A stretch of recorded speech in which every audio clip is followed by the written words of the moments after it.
આનંદભાઈ અહીંયા ફૂલ વેચતા હતા, એ બધી વાત છે, તો એ સાચી વાત છે? સાચી વાત છે. એ લોકો મંદિરની બાજુમાં દુકાન લગાવતા હતા હરાજી.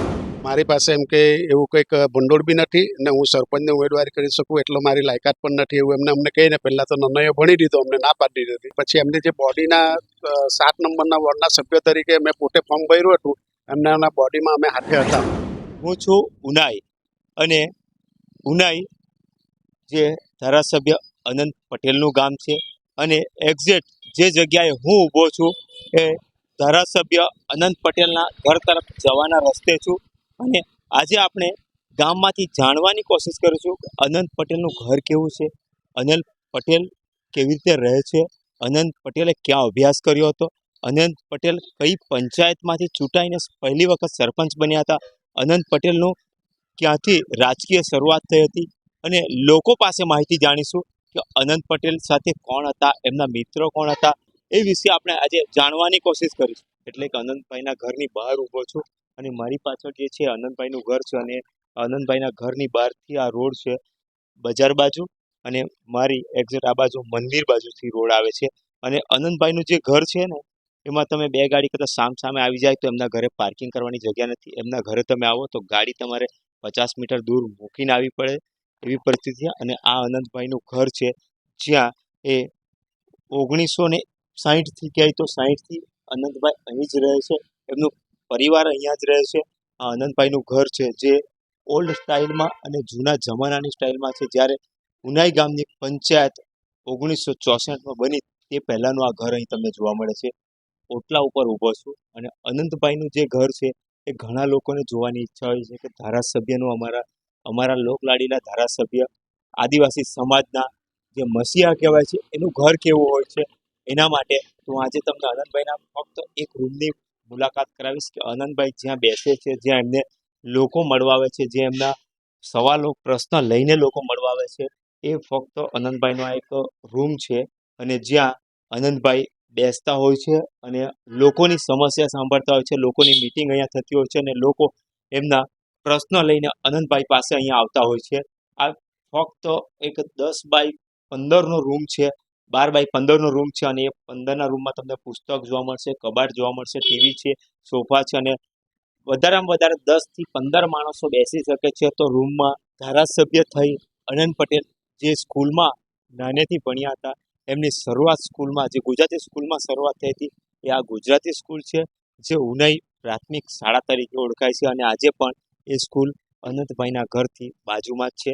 અને આ સ્કૂલ એવી છે જેમાંથી એ સ્કૂલે એક ઉનાઈ ગામના ધારાસભ્ય તરીકે આપણને ભેટ રૂપિયા આપી છે, અને ટૂંક સમયમાં સાંસદ તરીકે પણ ભેટ આપી શકે છે. હું જે જગ્યા ઉપર ઊભો છું ત્યાં અનંતભાઈએ પોતાની રાજકીય કારકિર્દી શરૂ કરી હતી, અને પહેલું પગથિયું એટલે કે સરપંચ ઉનાઈ ચરવી ગ્રામ પંચાયતમાંથી એ સરપંચ રહ્યા હતા, અને 5 વર્ષ એમણે સરપંચ પદનું અહીંયા સંભાળ્યું હતું.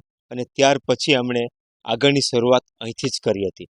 અનંતભાઈની રાજકીય કારકિર્દી શરૂ થવા પહેલાં જ અનંતભાઈએ એક મોડર્ન ગ્રુપ કરીને એક સંગઠન બનાવ્યું હતું. અભ્યાસ કરતા હતા ત્યારે પણ અનંતભાઈ જોડે જ હતા, અને ત્યારબાદ અભ્યાસ પૂર્ણ થયા બાદ અનંતભાઈએ સ્વનિર્માણ પોતે સંગઠન બનાવીને જીમખાનું સ્ટાર્ટ કર્યું.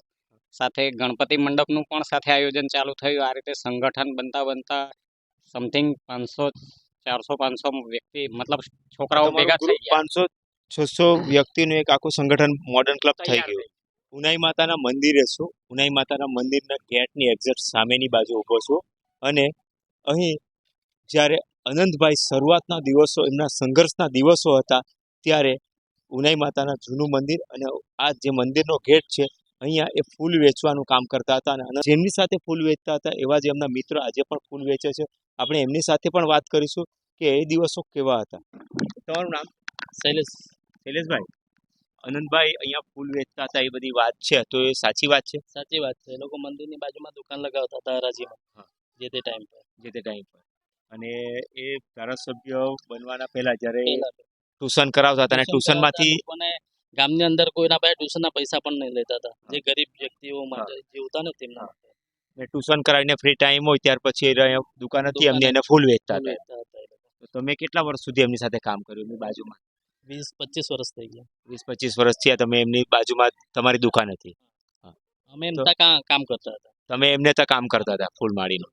આ નાનેથી બનાવવાનું. તો આજે તમને કેવું લાગે છે કે જ્યારે અનંતભાઈ ધારાસભ્ય બની અને આજે સંસદની ટિકિટ લે છે ત્યારે તમને કેવું ફીલ થાય? બહુ ખુશીના દિવસ છે અત્યારે, કેમ કે એ નાના મોટાને બધાને સરખા ગણીને એ પોતાનું કામ કરે છે. નાના મોટાને જે કંઈ સમસ્યા હોય ત્યાં સ્થળ પર જાય, શું સમસ્યા છે એ બધું જોઈ પછી તેનો નિકાલ લાવે છે. અનંતભાઈ, જ્યારે તમે ફૂલ વેચતા હતા અને ત્યારબાદ અનંતભાઈ ધારાસભ્ય થયા અને આજે સંસદના કેન્ડિડેટ છે, તો ત્યારના અને અત્યારમાં કોઈ ફરક ખરો? કોઈ ફરક નહીં. આજની ટાઈમમાં એ મીટિંગ પતાવીને આવે છે ત્યારે અમારી સાથે ટાઈમ સ્પેન્ડ કરે છે.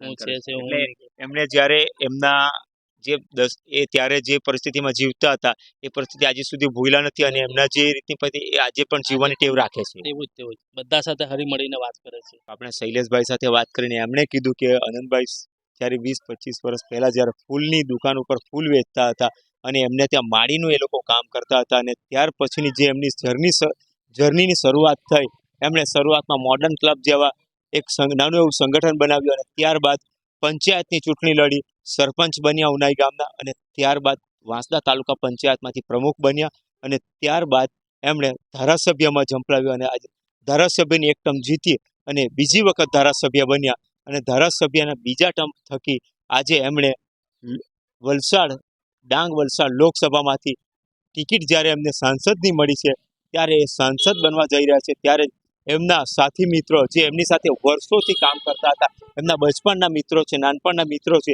એવા મિત્રોને પણ આપણે વાત કરી અને એમના મિત્રો પણ એમ જ કહે છે કે જ્યારે અનંતભાઈ પહેલાં જે હતા એ જ પરિસ્થિતિમાં આજે પણ છે અને આજે પણ અમારી સાથે મિટિંગ કે કોઈ પણ કાર્ય પતાવી અને આજે પણ અમારી સાથે ટાઈમ એક્સપેન્ડ કરે છે અને આજે પણ અમારી સાથે પહેલાંનો વ્યવહાર અને આજનો વ્યવહાર, પહેલાં સરપંચ હતા, પહેલાં ફૂલ વેચતા હતા અને પછી ધારાસભ્ય અને આજે સાંસદના કેન્ડિડેટ છે, છતાં પણ એમના સ્વભાવમાં કે વ્યવહારમાં ફરક આવ્યો નથી. કે અનંતભાઈ જ્યાં બેસે છે, જ્યાં એમને લોકો મળવા આવે છે, જે એમના સવાલો પ્રશ્ન લઈને લોકો મળવા આવે છે, એ ફક્ત અનંતભાઈનો આ એક રૂમ છે અને જ્યાં અનંતભાઈ બેસતા હોય છે અને લોકોની સમસ્યા સાંભળતા હોય છે, લોકોની મિટિંગ અહીંયા થતી હોય છે અને લોકો એમના પ્રશ્ન લઈને અનંતભાઈ પાસે અહીંયા આવતા હોય છે.